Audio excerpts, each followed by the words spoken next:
Halo semua, jadi di video kali ini saya bakalan membahas salah satu keyboard Vortex series lagi. Yang di awal kemunculannya cukup buat geger seantero jagat permechanical keyboardan lokal.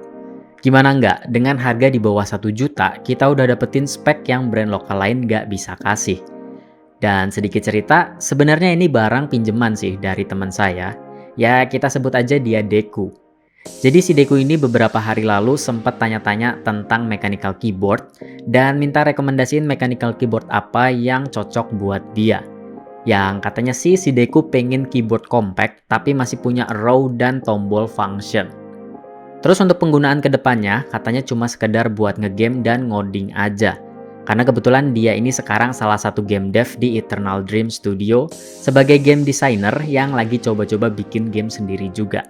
Jadi mungkin buat teman-teman yang penasaran sama game apa aja yang udah dia bikin, bisa cek langsung link itch.io-nya di deskripsi. Dan singkat cerita, akhirnya saya kasih si Deku ini beberapa rekomendasi mechanical keyboard yang menurut saya cocok sama apa yang dia mau. Dan akhirnya dipilihlah GT8 dengan varian Jawik Ultimate Black Smoky. Terus kira-kira worth it nggak sih GT8 dengan varian Switch ini? Langsung aja kita bahas, yuk.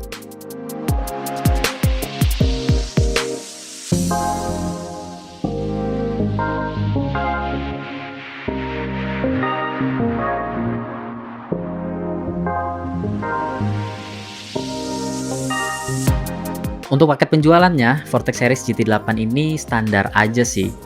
Ada user manual, kabel Type-C to USB braided, keycaps dan switch puller yang udah jadi satu. Terakhir bintang utamanya yaitu Vortex Series GT8 dengan layout 75% exploded yang punya rotary knob.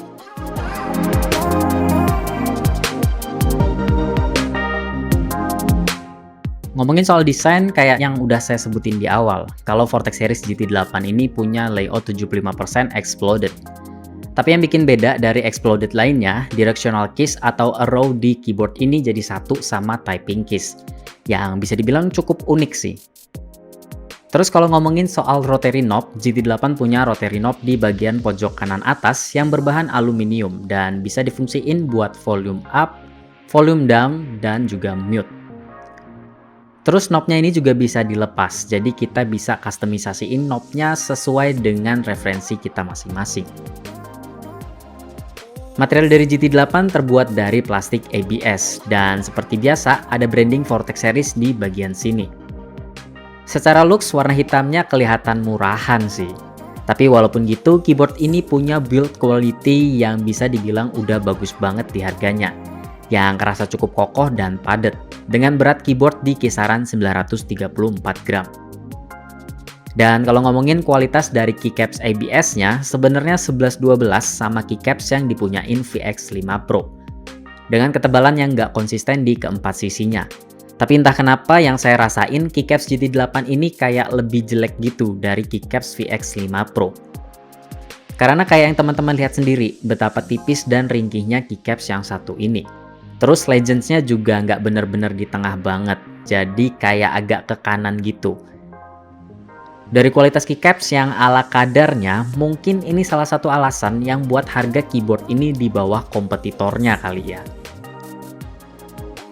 Terus ke bagian bawah ada branding di tengah, switch on off, storage buat dongle 2,4 GHz, dan yang pasti ada 4 rubber feet di masing-masing sudut, dengan tambahan height adjuster yang punya 2 level ketinggian.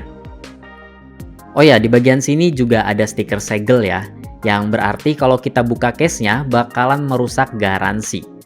Ya sayang banget sih, padahal keyboard ini bisa dibilang potensi modifnya lumayan besar.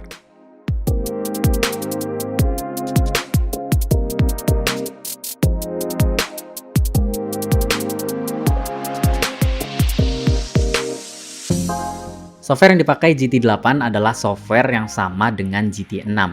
Dan secara tampilan, tata letak serta aksennya sama persis kayak software yang dipakai VX6 dan VX8 Pro. Dan perlu kita ingat, softwarenya ini hanya mendetek GT8 dalam keadaan mode wired aja. Jadi untuk mode dongle 2,4 GHz nggak akan kedetek sama sekali. Untuk hal-hal yang bisa disetting juga standar aja sih, kayak remapping keys, Terus ada lighting yang punya 18 mode RGB, termasuk dengan 2 mode musik flow yang RGB-nya bakal ngikutin ketukan musik yang kita putar. Ada juga menu makro, dan terakhir support.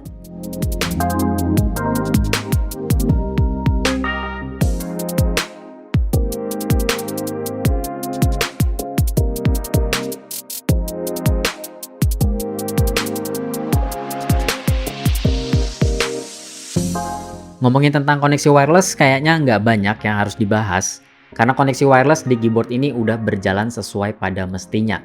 Terus untuk masalah interference sendiri udah aman ya. Dan untuk baterai, selama saya coba kurang lebih 5 hari dengan keadaan RGB on, baterai 2200 mAh-nya ini masih bisa bertahan. Terus untuk indikator baterainya ada di LED CTRL sebelah kiri, yang kalau di charge bakal menyala warna hijau, dan kalau udah penuh LED-nya bakalan mati. Sedangkan kalau baterainya mulai low, indikatornya bakalan berkedip warna merah. Ya kira-kira kayak gitu sih info yang saya dapat dari Vortex series. PCB di keyboard ini punya konfigurasi soft facing atau LED-nya menghadap ke bawah. Terus juga udah support hot swap universal 5 pin. Di dalam keyboardnya juga Vortex series udah menyematkan platform dan case foam. Makanya keyboard ini kerasa padat dan udah cukup enak untuk dipakai buat ngetik. Apalagi dengan varian Switch Jwick Ultimate Black Smoky-nya, yang memang cukup berperan dalam experience kita waktu ngetik. Ya benar sih kata orang-orang kalau Jwick Ultimate ini jadi salah satu Switch yang udah enak dalam keadaan stoknya. Karena memang bawaannya udah factory loop dan loopingannya juga udah oke sih menurut saya. Karena sampai spring-springnya juga nggak luput dari loop. Terus buat saya pribadi yang baru pertama kali cobain Switch ini, menurut saya bottoming out-nya nggak kerasa berat sama sekali sih. Karena yang saya expect Switch ini bakalan mirip sama Outemu Black. Tapi malah yang saya rasain tuh beratnya kurang lebih sama dengan Gateron Yellow. Dan mungkin buat teman-teman yang mau beralih dari Switch ringan terus pindah ke Switch yang satu ini, menurut saya masih oke sih. Dan cukup bisa diterima sama jari-jari. Dan untuk masalah rattle di stabilizer masih cukup aman ya, karena memang bawaannya udah di loop, yang teman-teman tahu lah loopingannya kayak gimana. Walaupun untuk bagian housing step ke plate masih goyang-goyang, tapi ya udah oke sih sebenarnya. Sayangnya dari performa Switch yang bagus nggak dibarengin dengan keycaps-nya, yang menurut saya jadi bottlenecking yang cukup nyebelin sih. Karena dengan build quality-nya yang udah padat dan kokoh, serta Switch yang udah smooth dan enak, kehadiran keycaps-nya ini kayak ada dan tiada. Jadi sayang kalau memang teman-teman mau pakai keyboard ini dalam jangka waktu yang lama tapi masih ngetik dengan keycaps bawaannya. Kayak kurang maksimal aja gitu experience yang dikasih sama GT8 ini. Dan ya setelah ini saya bakalan kasih gambaran ke teman-teman semua gimana suara typingnya dengan keycaps bawaan dan juga dengan keycaps lainnya. Jadi langsung aja, yuk!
Kesimpulannya, memangnya worth it beli Vortex Series GT8 yang varian Jewick Ultimate Black Smoky?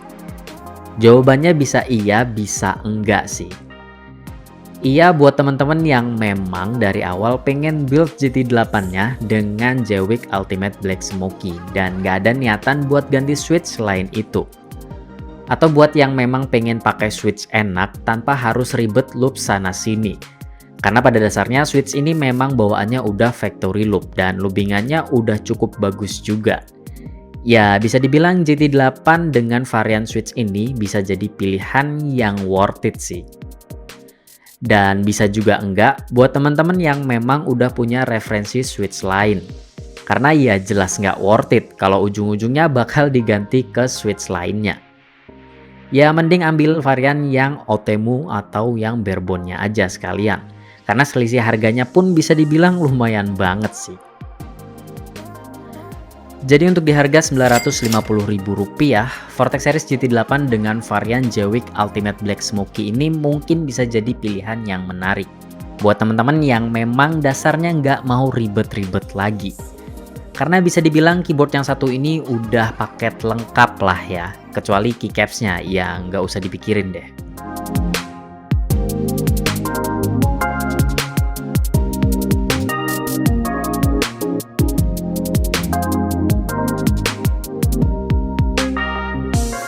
Oke, kayaknya segitu dulu untuk video kali ini. Terima kasih buat si Deku yang udah mau pinjemin keyboardnya untuk saya review. Dan semoga aja bisa kasih sedikit gambaran juga buat teman-teman sebelum membeli keyboard yang satu ini. Dan ya, seperti biasa, terima kasih buat yang udah nonton videonya sampai akhir. Kalau ada pertanyaan, pendapat, atau saran, bisa tulis aja di kolom komentar ya. Kita ketemu lagi di video berikutnya. Bye-bye.